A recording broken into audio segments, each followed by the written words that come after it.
New developments tonight in the disappearance of Nancy Guthrie. Authorities are now focusing tonight on two central pieces of evidence. I think we're getting a little closer to identifying. The reality is I also know that sometimes things take time. The disappearance of Nancy Guthrie has quickly become one of the most puzzling cases in recent memory. Until recently, no one truly understood what had happened to her. But after weeks of investigation... Would you say the investigation is growing or shrinking? In terms of leads and working and getting out there, I think that's still growing, yeah. The evidence began pointing toward one man, Nancy Guthrie's son-in-law. What first appeared to be a routine interview with federal agents soon turned into something darker. Piece by piece, investigators presented the details, timelines, phone calls, and locations. Small clues most people would easily overlook. Yet, the FBI is known for leaving no stone unturned.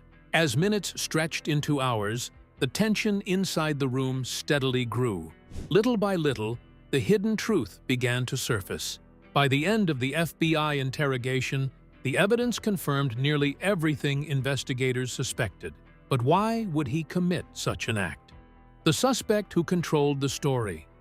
Nancy Guthrie was reported missing on February 1st. It's been more than a month since Nancy Guthrie vanished without a trace in the early hours of February 1st. And investigators believe the 84-year-old woman was taken from her home sometime during the late hours of the night or the early morning. 3 weeks since Nancy Guthrie was taken from her Tucson home, investigators are still searching for clues. Even though several ransom notes were later discovered, no one initially understood what had truly happened to Guthrie. The mystery seemed to circle around one individual, someone she had trusted completely.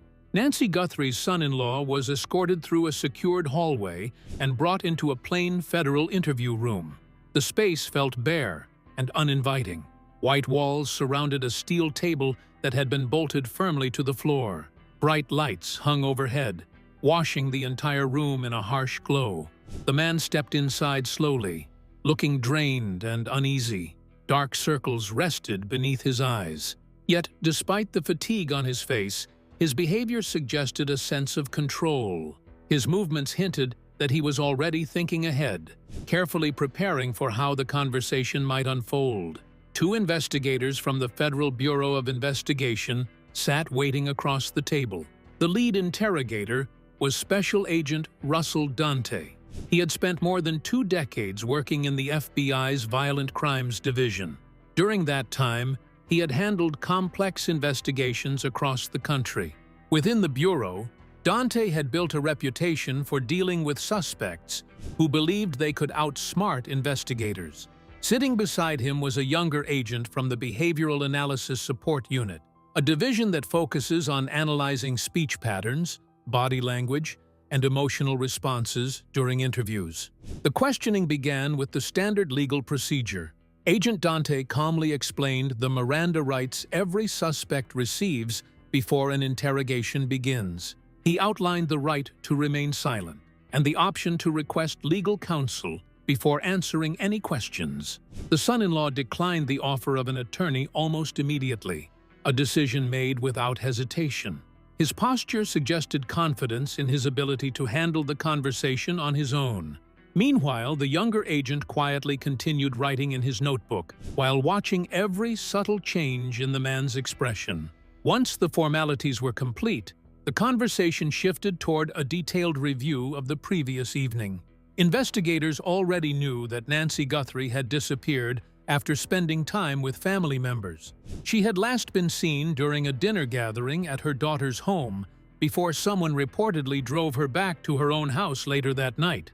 Authorities later confirmed that she lived alone in the Catalina foothills area outside Tucson and had been reported missing the following morning when she failed to appear at church. The son-in-law began describing the evening slowly and with careful attention to detail. His hands rested steadily on the table as he explained that Nancy had come over earlier for dinner. Several family members had been present, spending time together and talking long after the meal ended. According to his account, the group eventually started playing card games. He explained that it had been a tradition Nancy enjoyed for many years with her daughters and grandchildren. He continued adding more details about the gathering.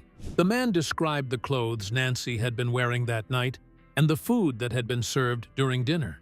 He explained how the conversation gradually shifted toward memories from the past, including stories about Nancy's late husband.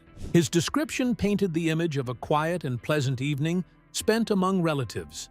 Across the table, the lead investigator listened without interrupting, while the younger agent continued documenting every word and physical reaction. Eventually, the story reached the final moments of the evening. The son-in-law explained that he had volunteered to drive Nancy home once the gathering came to an end. He described the short drive through the neighborhood before arriving at her house shortly before 10 o'clock. According to his timeline, he walked Nancy to the front door. He claimed he stood outside briefly, waiting until she stepped inside and locked the door before he left. The interview continued for a long period of time. The agents returned to the same events repeatedly, asking the story from different angles and revisiting earlier details. Throughout the questioning, the man remained calm. His breathing stayed steady, and his voice never changed pace. Each time investigators asked about the timeline, he repeated the same version of the evening with confidence. With every repetition, the suspect anchored himself deeper into a single story, while the interrogation quietly moved toward its next stage. What he didn't realize was that the investigators were already several steps ahead of him. The moment the room changed. By the 90-minute mark, the atmosphere inside the interview room had shifted in a way that could be felt even without words. What had started as a controlled, methodical conversation had slowly transformed into something heavier. The fluorescent lights overhead hummed softly, casting a pale glow across the metal table where the questioning had been unfolding for more than an hour. Nancy Guthrie's son-in-law leaned back in his chair with the ease of someone who believed the worst of the interrogation had already passed. His shoulders rested comfortably against the backrest, while his arms stretched loosely across the table. The tightness that had once occupied his face had faded, replaced with the relaxed expression of a man who thought he had successfully navigated the most difficult questions. Across the table, Special Agent Russell Dante remained perfectly still. Throughout the entire interview, he had barely moved, watching every small gesture from the suspect without revealing any reaction of his own. Years of experience had taught him that interrogations rarely ended with dramatic outbursts. Instead, the most revealing moments often arrived quietly, when suspects believed the pressure had faded and their guard began to lower. Without turning his head, Dante gave a subtle signal to the younger agent seated beside him. The movement was so small it could easily have been mistaken for nothing more than a shift in posture. The younger investigator immediately understood what the signal meant. He reached down beside his chair and lifted a laptop onto the table, opening it carefully so the screen faced the agents. A compact audio interface followed, along with a pair of external speakers that were placed between the investigators and the suspect. The equipment was arranged with quiet precision, each cable connecting with a soft click that echoed in the otherwise silent room. No explanation was offered as the setup continued. The suspect simply watched the process with mild curiosity, his posture still relaxed, as if he believed the agents were preparing to review something routine. Agent Dante leaned forward slightly once the equipment was ready. The shift in his posture changed the mood of the room almost instantly. When he spoke again, the tone of his voice carried none of the casual rhythm that had defined the earlier conversation. The calm, conversational style had disappeared, replaced by something more deliberate and focused. The suspect noticed the change, but remained seated comfortably, his expression suggesting that he still believed he was in control of the situation. Dante pressed a key on the laptop, and for a brief moment, the room remained silent. Then the speakers crackled softly before a recording began to play. The sound that filled the space was unmistakable, a phone call captured during the early hours of the morning. Digital tracing had connected the call to a disposable phone, contacting the son-in-law's personal number at exactly 2:47 a.m. The voice echoing through the speakers belonged to the man sitting at the table. Investigators had obtained the recording through telecommunications data recovered during the kidnapping investigation surrounding Nancy Guthrie, the 84-year-old woman who had vanished from her home during the early morning hours of February 1st, 2026. The recording that shattered his story. At first, the suspect showed only mild interest as the recording continued to play. He listened with the detached expression of someone hearing a conversation that felt distant from the events surrounding him. However, the tone of the call quickly revealed something far more troubling than an ordinary exchange. The voice on the recording discussed Nancy's physical condition and the collapse of a ransom plan that had failed to produce the expected money. More importantly, the man speaking on the call did not sound like someone learning these details for the first time. Instead, the voice carried the calm familiarity of someone already involved. The speaker guided the conversation, referencing specific details about the captivity that investigators had never released to the public. Those details included information about Nancy's condition and the complications surrounding the ransom demand. As the recording continued, the suspect's relaxed posture began to change. The color slowly drained from his face while his hands, which had rested calmly on the table moments earlier, began to tremble. The shaking started subtly, but within seconds it became strong enough to be clearly visible. A small camera mounted in the corner of the interview room captured the movement as his fingers tightened against the metal surface of the table. His body leaned backward into the chair, as if distance from the speakers might somehow reduce the impact of the words filling the room. The agents remained silent, allowing the recording to play uninterrupted, while every detail of the conversation unfolded. When the audio finally ended, the room fell into complete stillness. Agent Dante allowed the silence to linger deliberately. He understood that silence often forced suspects to confront the weight of the evidence more powerfully than direct questions ever could. After several seconds, he replayed the recording, pausing it at certain moments to highlight sections that clearly showed planning and coordination within the conversation. Each pause revealed another fragment of information suggesting prior knowledge of the kidnapping. The suspect's eyes moved nervously between the laptop screen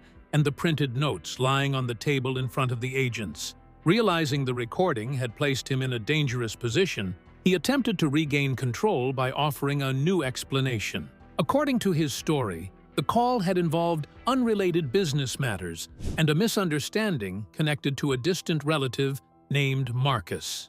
The evidence he could not erase.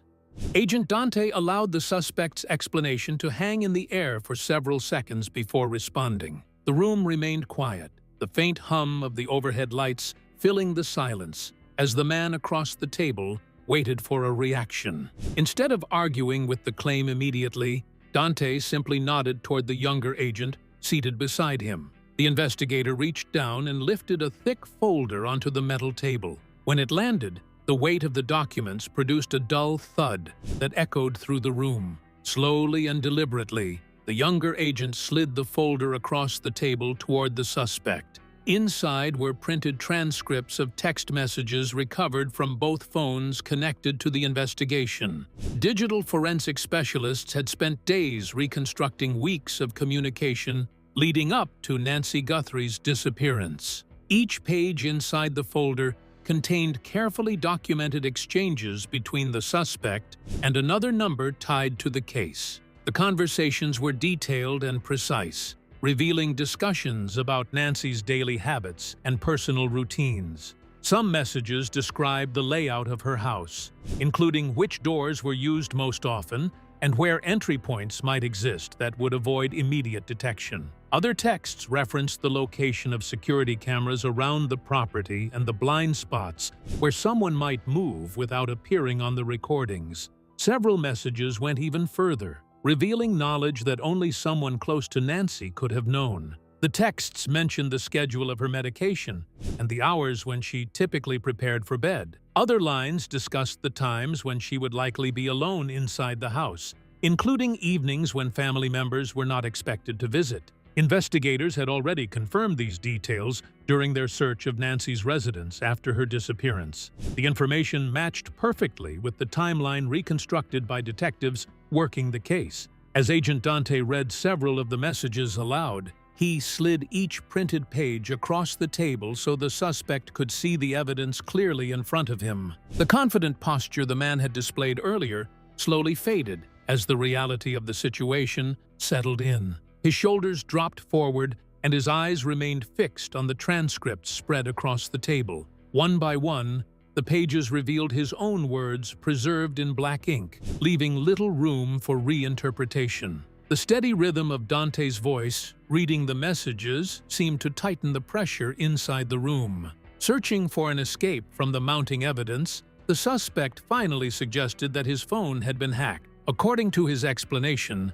someone else must have sent the messages in an attempt to frame him. The investigators were prepared for that response. Agent Dante opened another section of the folder and produced technical records gathered during the forensic analysis of the devices. These records showed that every message had been transmitted from locations matching the suspect's movements. Cell tower connections placed the phone at his workplace, his home, and several restaurants during the exact moments the texts had been sent. Additional copies of the conversations had been preserved on wireless carrier servers and encrypted cloud backups. The digital trail existed in multiple independent systems, each one confirming the same sequence of events. Together, the records made one fact impossible to deny. The messages had come directly from the suspect's phone.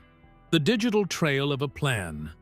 Once the text messages had been addressed, investigators shifted their attention to another layer of evidence gathered during the investigation. The conversation moved away from the printed transcripts and toward the digital records recovered from the suspect's personal laptop computer. FBI forensic specialists had already completed a thorough analysis of the device, uncovering a pattern of online activity that stretched back nearly 3 weeks before Nancy Guthrie disappeared. What they discovered revealed far more than casual browsing. It showed a steady progression of research that suggested planning, preparation, and a growing focus on criminal tactics. Just 3 days before his arrest, software designed to permanently erase digital data had been run across the entire computer in an attempt to remove browsing history, deleted files, and system traces. Whoever had used the program clearly believed it would erase every trace of the computer's activity.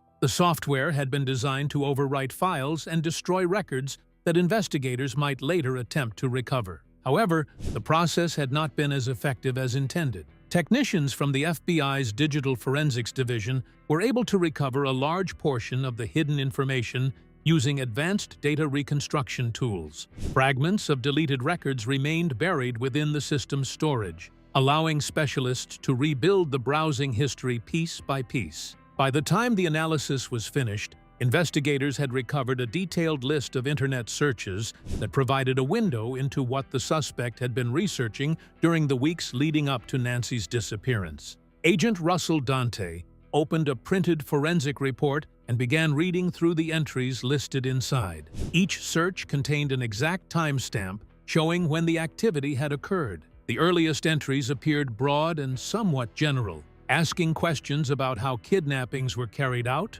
without leaving behind physical evidence. Some searches focused on methods criminals used to avoid detection during abductions, while others explored the ways investigators typically reconstructed crime scenes. As Dante continued down the timeline, the searches became increasingly technical. Later entries examined how ransom payments could be demanded through anonymous cryptocurrency transfers and how digital financial transactions might be hidden from law enforcement. The search history then moved into darker territory. Several entries focused on medical survival without access to prescription medication. Investigators already knew that Nancy Guthrie depended on daily treatment for heart and blood pressure conditions. The recovered searches showed repeated questions asking how long elderly individuals might survive without those medications and what physical symptoms might appear if treatment suddenly stopped. Additional searches examined remote desert environments and the effects of extreme heat on human remains. Other entries focused on the legal consequences faced by kidnappers if a victim died while being held in captivity. Among all the entries recovered from the laptop, one particular search stood out more than any other. The query appeared 72 hours before Nancy disappeared from her home. The search asked how criminal responsibility might change if a kidnapping victim died before being rescued by authorities. When Agent Dante read the line aloud inside the interview room, the meaning behind the research became impossible to ignore. The words suggested not just curiosity, but preparation for a possibility that had already been considered. As the suspect listened to the report being read, the quiet room seemed to grow even heavier with the realization that the digital trail on his computer had revealed far more than he ever expected investigators to find. The moment his defense collapsed, more than 4 hours had passed inside the federal interview room by the time investigators introduced the final layer of evidence. The man who had entered earlier with quiet confidence now appeared exhausted and visibly shaken. His posture had collapsed inward, while his breathing became uneven as the pressure of the investigation closed around him. Special Agent Russell Dante recognized the moment immediately. Instead of increasing the pressure, he changed his approach. His voice softened, and the pace of the conversation slowed, creating a calmer environment that encouraged the suspect to speak more openly. Dante described how criminal plans sometimes began with small intentions before growing into something far more dangerous. The conversation gradually turned toward Nancy Guthrie's health. The agents reminded the suspect that she depended on daily medication for her heart and blood pressure. Those medications had been left inside her home the night she was taken.